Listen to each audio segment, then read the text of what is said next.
Welcome, ladies and gentlemen, to the cutting room floor.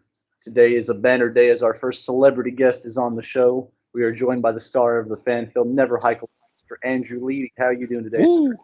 Good, brother. How are you? Man, I can't complain. I got you on the show.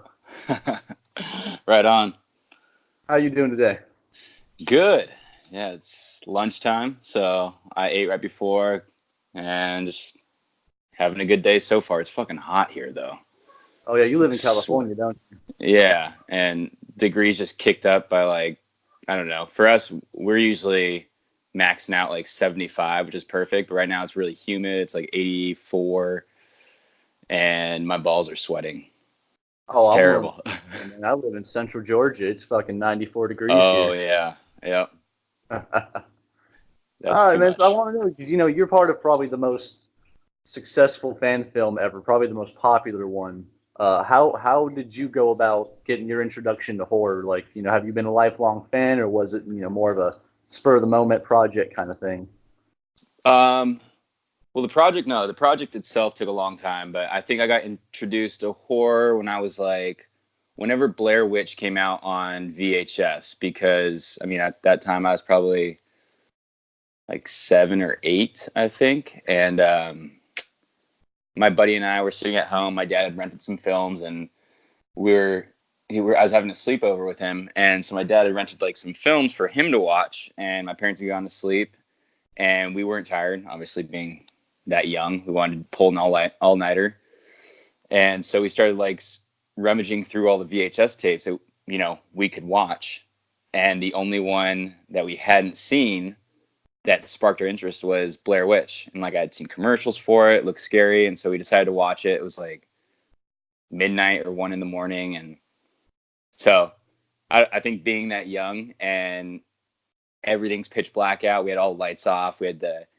volume kind of turned down so my parents didn't come downstairs, and I just remember sitting at the like edge of my seat with like all this adrenaline rushing. I was like, and I mean, at that time, like I was so scared. I've watched it since, and I'm like, oh my god, this movie sucks. But I think that was like kind of my introduction to horror, and like why I started liking it is just having like your adrenaline pumping and like blood rushing, and kind of just like waiting for that like final scare. And in that one, it doesn't happen until the very end when I don't know, I don't even see the face, but yeah, with Never Hike Alone, we, Vin, myself, and a couple other guys, Kyle, and a few other guys, we started out like, I think 3 years before Never Hike Alone actually released, trying to do something with it, and it didn't work. And, I kept hitting up Vin and probably annoying him and was like, hey, what's going on with that Never Hike Alone teaser? And he was like,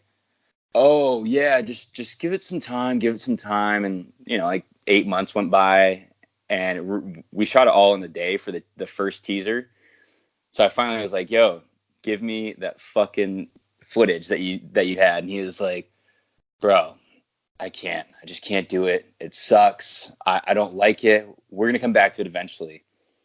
And so some time went by. Vinny scouted a bunch of spots out, and he ended up coming across this place in Big Bear that he really liked. And so he hit me up one night, and he was like, "Hey, what do you still interested in that Never Hike Alone footage? Like doing a teaser for this coming Friday the 13th, which was a month or two away." I was like, "Yeah, for sure," thinking that we had some time to kind of lead into it. He's like, okay, cruise down to my place tomorrow. I got to be here at 3:30 a.m. And I was like, what? That's not happening. But so I ended up doing it. We left at like 3:30, went to the spot, shot some stuff by a lake, and then stayed the night, and then woke up the next morning at like 4 and shot some more stuff. And that was the first teaser that we had to Never Hike Alone. That was released before we even had a script written for Never Hike Alone. So Who came up with the concept for the movie? Was it kind of Vinny? Was it you? Was it kind of everybody? I would say it's like nearly 100% Vinny. Like where we shot in someone's backyard, basically. I mean, it was like a few people's backyard, and it was an old cabin that was made for a Nike's commercial in like the 70s, like a Super Bowl's Nike's commercial. kind of same concept, like a killer. There's, I don't know if it's a slasher or killer on the loose, but this person is in their cabin and they hear a knock at their door. They open it and they realize it's the killer, and they toss on their Nike shoes and sprint away. And that was kind of like the commercial from what I heard. But when we shot there, there's this couple whose backyard we asked to use, and they're like, yeah, definitely. And then after, like, what are you guys shooting? We told them. They're like, oh, with the camp. And we're like, yeah. They're like, well, you're gonna shoot at the camp up the road, right? And we're like, huh? And they were the ones that kind of introduced us to what became the actual camp in Never Hike Alone. And it took Vinny some time to find it, but he took their old map, like 50s or 60s or 70s map that they had up on their wall, put it down with Google Earth, and then found the exact pinpoint of where it is. So he kind of like overlaid it. And then finding the turn off into it. If you remember, like Kyle, like turning off into going from the highway and then turning off onto a dirt road. It's like a 1-lane turn off, and you really can't see it unless you know exactly where it is. And so it took him, I think, a couple tries to figure out which one it was. And then driving back, and you drive up for like, I would say like a mile back this dirt road, and then finally you come up to it. But there's also the dirt road it's on takes a split in it, so you have to figure out which way to go. So it did take, I think, him a while, but when he found it, it's kind of like you come around this turn and you see that first cabin that has a tree falling on it. And then as you pass that one, all of a sudden, like, it's kind of like Jurassic Park when they see the Brontosaurus. It just opens up in this beautiful like A-frame. You're like, I mean, it makes your eyes pop when you see it, because you don't expect this whole thing to be sitting right in front of you. But as you make the turn around the corner, you start to realize, like, oh shit, this is creepy. Oh my God, this is beautiful. So that was really cool, like the first time I got there. And I think that was when Vinny was able to actually start putting a story together that started out as like a 20-minute story. And then he just built on top of it. The more, Easter eggs he could find throughout the camp, the more he added to the script. And that kind of became the motive for making Never Hike Alone and making it longer than it originally was. So that was cool. So y'all, did a little bit of set dressing to the location, mimicking some of the original like murder scenes. And if you know any better, you would probably think that y'all were shooting in the same place, although you were about 2,000 miles away. This was like an abandoned camp, right? Yeah. It hadn't been used. It had been used for a college camp back in like the 80s or something like that. So kind of like on the same time frame as Friday the 13th. But yeah, the more we had a lot of pre-visual shoot days that we took the skeleton crew up, and we all just kind of like wandered the camp and found different spots. And sometimes we looked at things and we were like, oh, this could be really cool and really creepy for this shot. But in the end, it was kind of Vinny who made the most trips up there. So he was the one who kind of found what room. And there was like one of our last days shooting, he comes up to me and hands me like an extra 4 pages of dialogue. And I was like, well, what the fuck is this? And he's like, oh, I forgot to tell you, I made a bunk bed for Kevin Bacon's death scene. We're going to put that in there. And I was like, okay, well, good. I mean, I would have loved to know this like a week ago, but yeah. So it was kind of like his call, and he definitely has the most knowledge about Friday the 13th, like among the entire crew. So he was kind of the one, him and JD Martz, one of the DPs, they're kind of the ones who were able to like bounce ideas off one another and then look at the set as a whole and figure out like where each death scene or each murder could be put onto our set and kind of tie that back to the first one.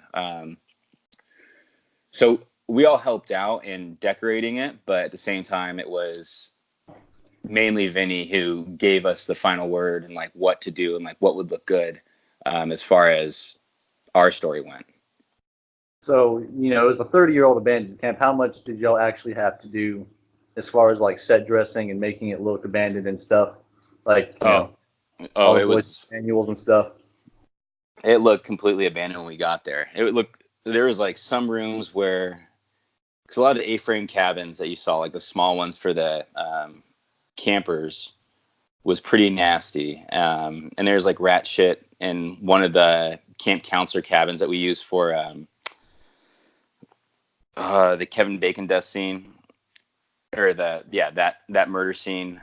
And then that was also connected to I forget your name, but the shower murder scene. Those rooms are like in the same cabin. And if you first walk in, when Kyle sees that Playboy, if he kept going, when he keeps going off camera, there's a little corner right there that when we got there was a mixture of little rat droppings and children's clothes. And it was old, grungy. All the clothes had like molded poop on them. And there was a little bed too. So you couldn't tell if it was leftover. I mean, you could tell that it was leftover from campers or possibly bums. But it kind of also looked like a rape corner in a way. And we saw that and we were like, we got to get this shit out of here. So some of it we actually had to clean up more than it should have been for an abandoned camp. Like, it was so fucking dirty in that place. And then I don't know, like the big cabin or the A-frame, the big A-frame cabin that had where Jason and Kyle play this cat and mouse game. That we decorated a lot because it was also a mess, but it just wasn't like a pretty mess that you would want for this, how the scene would play out. So it would have been a lot more distracting had we not cleaned it. And again, we like built the tables so that way those were able to be in there. All the white sheet that you see hanging on the windows, we had to build on there, and they had boards put up, but it was these really big boards that wouldn't let any light in, so it would have been really dark. So what we did is, well, what Vinny mainly did was he took a lot of 2x4s and just put them across, so that way it kind of gave you this like chopped light into the room. And then we just kind of used what we could. The Camp Crystal Lake sign, the set designer Brittany Porter built like the first day that we had the full crew there. The big Camp Crystal Lake sign that Kyle ends up finding, I think Vinny and his brother made, or Vinny and one of his friends made, on like a Thanksgiving or something that they spent up there. They spent some holiday there and basically just skated around the interior of that the big room and put up hammocks and just slept in there for the weekend, and just cleaned the whole place up. And then, yeah, every room we had to do like a lot of work to it to make it look better in the picture. But ultimately, when we got there, it looked like it hadn't been used in 30 plus years. How long once principal photography started, like for the main shooting of the movie, how long were y'all there shooting? Well, because everyone was kind of doing it freelance for the most part, we had to just choose days that worked for everyone's schedule. So we had a lot of them. A lot of the days that we shot were weekends, or like Thursday to Sunday, because we're all doing it for free. And so I would say overall, it was probably about a year, maybe more, that we shot this all. But if you took just the days chopped up, I would say probably anywhere from like 70 to 100 days. But did you do your own stunts in the movie?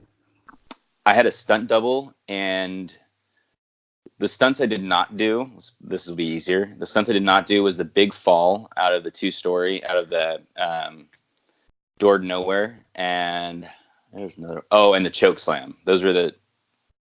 Oh no, there's another stunt I didn't do, where I think it's after Kyle hits him with the chair and he throws him and he rolls across the table. Those are the 3 stunts I didn't do. But for the most part, like the stunt double would do 1 take and then I do the next take, or 2 takes and then I do 2 takes, however that worked. So that way, if I did it correctly, they would use that, because the stunt double had short hair. He's a little bit shorter than me, but we have the same features. We're just not. It would look better because you're able to shoot it straight onto my face as opposed to having to shoot from my back. So I tried to do as many as I could, and I did most of them, just except for those 3. Did Vicente have a stunt double? Yep. Yeah, he had. so I had Donnie Nichols was my stunt double and Brian Forrest was Vinny's. And Vinny, I know Vinny's original thought was that we could do all our own stunts, but I think the reason why Vinny had a stunt double for a lot of his was because he was also directing it. And so if Vinny got injured, he wouldn't be able to direct, at least not for that day or possibly more. And so they wanted the stunt coordinator wanted to make sure that he was always available to direct and not injured on set, even though he did get injured once. But that was from his own dumbass doing. Who came up with the design for Ghost Jason? That was Vin. I mean, he had pretty much I would say every idea in Never Hike Alone probably came from Vinny. But yeah, Ghost Jason came from Vinny. The mask was pretty set like 3 years ago, or the 3 years prior to that when we first shot it. But then he had added to it. He had added a lot to the costume, but Jason's face was like mainly what Vinny had taken. And his idea was that Jason has kind of been living, either in the lake, so it's a little bit deteriorated from the last time we've seen Jason's face, or he's been living with his mom's head up in his little attic room. So he wanted it to be deteriorated, but he didn't want it to be that much different. And same thing with like the mask is he wanted to take the triangles off so that way it showed that he had been somewhat living in the lake at times. So all that like coloring and deterioration had come from mainly the lake. But yeah, so that was Vinny's idea, and it's really cool when you talk to him and just get an understanding of how he came about it, because he's got all this information, and some of it doesn't even come from the films. Some of it comes from like the director or the writers who wrote these parts and or directed these parts, whatever they did, and their idea of Jason and how that works with the story as a whole. And so he'll bring into like Never Hike Alone. But I mean, you could sit there, he could talk for days about Never Hike Alone and Friday the 13th in itself and for the future projects of it, so it's pretty cool stuff. How much input did you put into the character of Kyle, if any? I think Kyle was, originally Kyle didn't have any words or anything. And so when we found the cabin, Kyle had that one monologue where he talks about his brother talking about Jason and how he knows about Jason and his death and everything like that, and Pamela. So that was kind of like the original part of Kyle. And once I read Kyle laughing it off and thinking it's just a bunch of shit, that was when I was like, oh, dude, this guy could be... I mean, that gave him such a big arc, because at first he starts kind of scared and you realize like, no, this guy's just a jokester. Like he can have a lot of fun with it. And same with like the, oh God, which scene is, when he finds the lost trail. That's like another part where you kind of saw like Kyle's out for this enjoyment ride and he wants it to be an adrenaline rush, which is kind of like how I found horror films, is like I like the rush of adrenaline from them. So I was able to take a lot of myself and put it into Kyle. And, I think Vinny started out with giving Kyle this arc and his personality, and then I kind of just kept running with it. And as much as I could, I would want to add dialogue into it. Wasn't always used, but, Vinny told me at one point when I asked him for notes and stuff, he was like, dude, make Kyle your own. Like, I like where you're going with it. I want you to keep running with it. And so he gave me the script and the dialogue, and I kind of just ran with how I felt like Kyle should be portrayed. So I would say, I don't know. I did as much as I could into the character, and I had a lot of freedom with it. And so it really wasn't like I built this character, but at the same time, I didn't have any restrictions as far as Kyle MacLeod went. Awesome.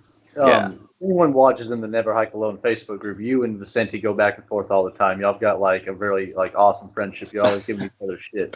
So when y'all were filming the fight scenes together, did either one of you ever get like any shots in that maybe were a little stiffer than you'd intended? Yeah. Well, Vinny, the part where Jason splits Kyle's legs, like where Kyle does the splits and the axe comes right down in between his legs. The first time we went through that, Vinny didn't go in between the legs. He went right into my dick. and all of a sudden, like, I'm watching, and I've, like, when you're in a stunt scene, you still have like all this adrenaline pumping. And so it kind of took a second for me to realize like what happened. And I just felt this like rush of air get sucked out of my chest. And I was like, and I just look at all the faces behind camera, and they're all like, and Vinny just kept going with it. And I was like, oh my God. So that was like his clean shot. And then I didn't get a shot on Vinny, but I got a shot on Vinny's stunt double. It was during that fight scene when that same fight scene, after Kyle knocks him after Kyle spins and gets up, knocks him with his shoulder, he makes a strong swing, and then he goes, ah, and looks at his knuckle. But I think the first take that we did on that one, I swung and hit the corner of the eye hole right here, and the mask went and shot off. I looked and I was like, ah. And then they had to stop. They had to cut the scene right there. And the stunt coordinator comes over and she goes, well, you owe Brian a 6-pack, because if you get hit at all, you owe the other stunt guy a 6-pack. And then she looked down at my shirt, and there's like a big blood stain coming down my shirt right here. And she's like, oh, wait, are you bleeding or are you bleeding? And I was like, I mean, I don't think I'm bleeding. She looked at Brian, and Brian had like blood coming out of his nose a little bit. And she's like, all right, well, that's not enough blood to be on your shirt right there. And then she looked at my knuckle, and like the flap on my middle knuckle had just been popped back like this. And she's like, oh my God. And that was literally the first shot of the day. That was like the first shot we did all day. And we had been like practicing the stunts, I don't know, for the past like 3 weeks, and practicing them all day. And we had to get it at the perfect light. And she's like, oh fuck, we need to get stitches. And I was like, no, we don't need stitches. Just wrap it up and put a Band-Aid on it, and we'll put dirt on it and kind of like have Kelsey clean it up, who is our special effects makeup artist. And I think the only reason I did that and didn't listen to her was because, when we had first started doing our pre-viz shots for the film, after when we found the camp, we're cleaning it up and everything, and Vinny's reaching into one of the windows to like grab, I don't know what the fuck he was doing. He was doing something. I was on the other side of camp though. And all of a sudden I just hear this like girly scream like, ah, fuck. And I was like, oh no. He's like, I just fucked my shit up. And we all come running over. There's only like 5 of us. We come running over to where Vinny is. And he had sliced his arm, basically like right where that tattoo is. He had sliced his arm deep enough to get like, I don't know, like 9 staples. But this is the beginning of the day, so all he did was decide to tie a sweatshirt to it, or tie a towel to it, and then wrap his sweatshirt around his neck. So he made a splint out of it. And because he dealt with this big-ass scratch, I was going to deal with my flap back knuckle for the rest of the day. And so Jess, the stunt coordinator, just put some butterfly Band-Aids on my knuckle, and it held together. And at the end of the night, once we got done shooting, it was like 3 a.m. I went back to the stunt cabin because she was also like the EMT on set, and she had to lift it back up and then clean it out while I was sitting there drinking moonshine. She cleaned it out and then put like rubbing alcohol on it and then bandaged it back up, so that way it was all clean to go and ready for the next day. So I never got a clean shot on Vin, but I definitely got one on his stunt double, and he got a very good one on me. What was the easiest part about filming? Oh, the ambulance scene. I mean, even though it was like the very end, all I had to do was lay there and pretend to sleep. And I think I did sleep majority of the time. That was like, I remember sitting there and I was like, everyone kept coming up to me like, you okay? I was like, oh, I'm so good. Don't even worry about me. And then when we shot the outside part, I was even better because, I have like my shirt off and it's cold and whatnot, but I'm in pants. Like, it really wasn't that bad. I guess like the no shoes or socks part kind of sucked, but that still wasn't that bad because it was like 30-second shots. And then all of a sudden, the second the shot got done, whoever it was, like whether it was Jess, the stunt coordinator, or one of the ADs or whatever, they come running over with a blanket and toss it on me. They like warm my shoulders, and I was sitting there, I was like, this is great, laying back. And I didn't have any lines memorized. I knew it was gonna be like one of the last shots that we had to do for Never Hike Alone, so I was stoked. I think the hardest part was that we started shooting at like midnight, or no, maybe we started shooting at like 9, like right when it got dark. And then we shot basically all the way into the morning. But I was the only one that was getting sleep the entire time. Everyone else was out there hustling around, like getting work done. So that way we got all the shots in for Tom, got all the shots in for the EMTs, and just got all like the entire picture done. And so that way we could send back everyone home and get them back in LA as soon as possible. So, of course, other than Jason, Tommy Jarvis is the only character that is in any of the other previous films and is reprised by Tom Matthews. Mm-hmm. What was it like as a Friday fan to get to work with like the real Tommy Jarvis? Oh, it was super cool. So I didn't get to meet Tom until the weekend he came to shoot with us, because I was kind of doing a few other projects, so I just didn't have time to like sit down and meet with Vinny and Tom every single time they were together. Which, like Vinny was always finding some work to do, but he always found time for like Never Hike Alone, or he'd make time for it. Like there was never, and he wasn't pushing anyone to try to make time for Never Hike Alone. He made sure to coordinate all the schedules together. But I remember we went through our rehearsals the first day, and it's me and the 2 EMTs sitting there because I think we stayed in that cabin, and Tom was coming around 10, and then we were gonna run through rehearsals. So I went through our reads first, and I just remember like all of a sudden the door next to me opens up, and you see like a light come in. I like looked over, and I see Tom come in. He's like, "Hey guys, how's it going? How's it going? Yeah, Tom Matthews, Tom Matthews, Tom Matthews." I was like, hi. I couldn't like really speak, and then every single time, and this is really dumb because I had no lines in this read, so I just was basically like sitting there as they're all doing their lines together.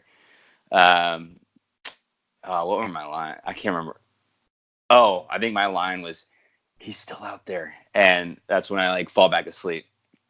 And so I'm sitting there, and I'm like, "He's still out there," and then all of a sudden, I would just stare at Tom the entire time, and I felt like I was just creeping on him, but I couldn't help like not stop staring at, because I knew Katie, I knew Robert. I kind of knew Robert from like the previous night that we had hung out and cooked in the morning for breakfast and everything. So I felt like I knew them well enough, but like Tom, it's also like your fangirling moment. And you're kind of just like, oh yeah, that was good, yeah. So it's kind of funny during those reads, and then we went through rehearsal. And rehearsal was just like in this tiny ass EMT or ambulance, and I had literally no air, and Tom wasn't really in there. They were kind of all doing their own thing, and I was just sitting there pretending to sleep. And I was like, all right, well, I'm going to sleep. But yeah, working with Tom was really cool. And Never Hike Alone, I think, goes back a lot more into. Oh, I don't know if I should say it, but. Hopefully Vinny's gonna matter. Never Hike Alone 2, if we are able to do it, we'll look more at Tom's story and side of events as opposed to Kyle's side of events. So that would be cool too, as we'll get back together and have some more surprises for everyone too. So we're confirming Never Hike Alone 2. But we're not confirming it. We're saying that if there is another one, that's going to be the route that I think Vinny takes. So that would be cool. So, given as popular as the movie itself has gotten, it's got almost 1 million hits on YouTube. Dead Meat picked it up as part of the Friday the 13th kill count that has almost 6 million views. So that's when generally you'll have big studios, when a fan film gets a little attention, is when they'll start giving you shit. New Line, or with this lawsuit, malarkey going on. Did anyone come down on you guys to be like, hey, calm down? No, I don't think so. I think Vin was pretty aware. Like he sat down with lawyers and stuff and asked them like what works and what doesn't work as far as like a fan film went. And they just told him, as long as you guys don't make profits from it, which like we spent so much money, and like I couldn't make a profit from it because I'm unions, and it couldn't be it couldn't be a union job. So I think like, and so is everyone else on set that was working on set. So none of us individually were collecting any money. And then Womp Stomp Films wasn't collecting any money either. Even though it went out and sold all these things, like we had our DP, JD Martz, a month after we got done filming, got injured and got paralyzed from like the neck down. So a lot of any money that we actually did make, we put towards his foundation. And then also where we shot it was the Penny Pines Forest, and they had a fire like the next summer after we shot, and so we put a lot of money towards that. Or Vinny put a lot of money towards the wildlife fires that were made from this, and so we had different areas to split up the money. I'm from Santa Barbara, and so in Santa Barbara we had the mudslides and the fires too that were really bad that following year as well. So a lot of the money, like any proceeds, went there. So it was kind of like split up into 3 different charities. And at the same time, like we weren't raking in a ton of money. We just did it mainly because, like, I don't know. I did it a lot because, one, I like horror, I like Friday the 13th, and I love like Vin's passion towards it. And even though like maybe I wasn't the biggest Friday the 13th fan prior to Never Hike Alone, I think watching and listening to Vinny talk about it, it gave me like all this inspiration for Never Hike Alone, Kyle MacLeod, and just doing something that like I would love because I'm a fan. And I think that was the whole point, is for everyone, was to make something that other fans were going to love just like they would love it, So we weren't like making money, and the route that Vinny took in understanding like why we couldn't make money and how we wouldn't get in any trouble, he took far, like long before he actually started filming Never Hike Alone. It was like after we had done with the second teaser, he was like, okay, now I have to figure out if we can actually do this and how we can go about doing it, so that way we don't get in trouble and we don't have to take it down. We can keep it up there. I haven't heard of any like backlash from any of the studios. And I mean, I think if we did, Vinny would take it down instantly. So that way it's like we still have the opportunity to do something else with it. But I don't think he would have sent out, I don't think it would still be up on YouTube if we did. And I don't think he would have made a second round of DVDs and stuff for people, He had done an interview, a small interview with James from Dead Meat at a horror convention, talking about he had a kind of an idea of a sister movie for Never Hike Alone that he potentially thought about being the 13th Friday, like the official 13th Friday the 13th movie. Has he thought any more into that, about what that might be, or pitching again once these lawsuits get a little settled, about what that might be? Ooh, I don't know. I mean, as much as we talk and we talk shit to each other, he may have told me, but he literally like can ramble on about so many different ideas in the matter of 5 minutes that I probably just missed it. But I don't know. I'm not totally sure which one you're talking about. He could be talking about doing the sequel to Never Hike Alone and then combining those both for one movie. He could be talking about another idea for, man, there's so many. Yeah, I'm not totally sure. I think the hard part is that Vinny has so much like knowledge in the franchise and all these other things and he's got like such a quick mind that he can kind of keep going with everything. And so it's hard for me to keep up with him because I've got like 20 different concepts that I have to understand. And then at the same time, I'm trying to work with what I know has been made, what I know will be made, and what I know is a possibility and what I know is a dream. So it's like kind of like prioritizing all those and figuring it out. But I don't know. I'll ask him that next time I see him. I have something I have to give him soon, so I'll have to go down and visit him pretty soon. All right, awesome. I definitely appreciate you coming on the show and talking with me. Before we go, do you have any projects that you're a part of right now that you want to plug? Oh yeah, I do. So I got Pathosis. Is Vinny in that? No, but it's it's a film about a woman who has a mental disorder. Let's put it that way. And she takes pills to kind of like get better, but just trying to wean off the pills. It's a short, and it kind of all revolves around one night and her trying to get off these pills cold turkey, and how it turns into sort of you can't tell if it's a dream or if it's reality, but it's basically all revolves around one bad night. And the girl is played by Luciana Fallhaber. I'm her husband in the film. It's directed by Austin Boning, and affiliated with Womp Stomp. But yeah, a lot of the Never Hike Alone crew was on that set, so we finished that. You can look up Pathosis, Pathosis. That's gonna be a fun one, and hopefully it gets the funds to make a full feature. I'm doing 13 Fanboy with Deborah Voorhees, so that one's gonna be really cool. We still have to shoot a little bit more for it, but we got, I think, like half of it, maybe a little bit less than half of it done, and that's a full feature. And then I'm also working on, well, I just got this job, but Vinny will be in this, and we'll be working together. So this time we'll be actually on one side and, fighting someone else. But it's called The Badge, The Gun, and the Hangman's Noose. It's going to be an old Western, another short, but it sounds really fun. It's going to be directed by Vanessa Iona.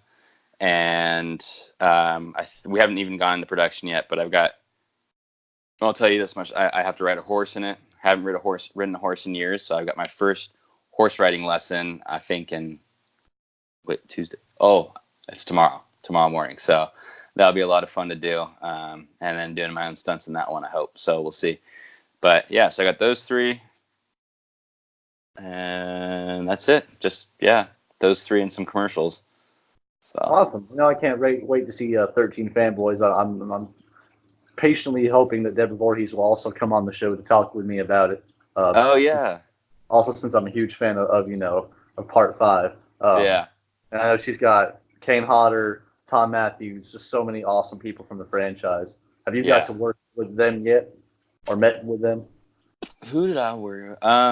No, because I think my character doesn't really cross paths with too many of the celebrities from any of the franchise. But yeah, no, I didn't. Oh, shoot.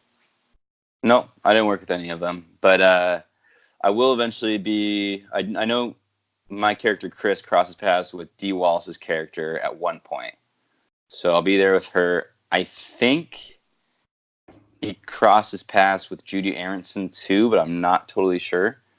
I'll have to reread the script to remember. But yeah, so I know, and that's kind of like what they're holding off to shoot the rest of it for. Is Dee's on another film right now, so they're waiting to shoot the rest once she's done, so that way they can pack it all up and get it all finished and go into post.